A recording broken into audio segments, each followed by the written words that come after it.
The ship going up, the stern going underwater, and she upended right up on end and went backwards. And I went down with her. After a bit, I came to the surface, and I was still sitting onto the overturned bridge boat, and I saw the submarine servicing. He went down and started picking up cases out of the water. General cargo, possibly spirits, foodstuff, and so forth.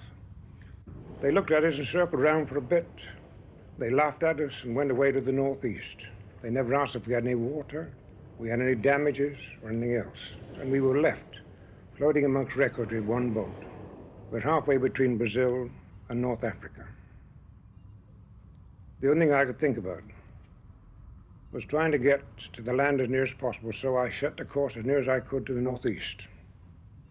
All we had was the one lifeboat, which was made for 48 people. We picked up 58.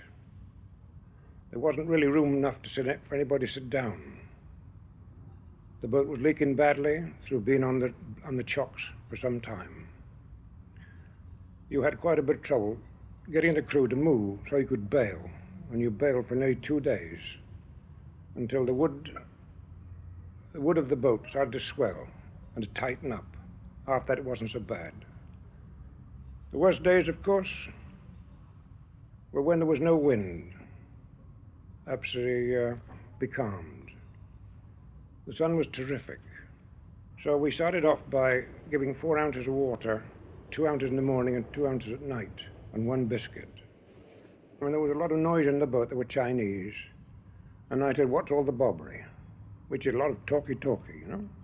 He said, "I think number 1 fireman go crazy." Huh? Oh.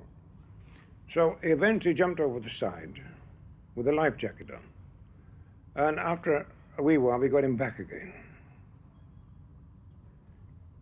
And later that night in the darkness, he jumped again. We didn't get him back because the sharks got him. On the morning of the 13th, I used to sit on the water barrel to make sure nobody could help themselves. And somebody shook me up and said, "Hey, Captain, we see lights, green lights." Oh, I said, "You're dreaming, you're dreaming." And I looked round and I saw some green lights, which looked to me like New Brighton Pier. I couldn't make it out. So I said, "Well, burn a flare." They burned a flare.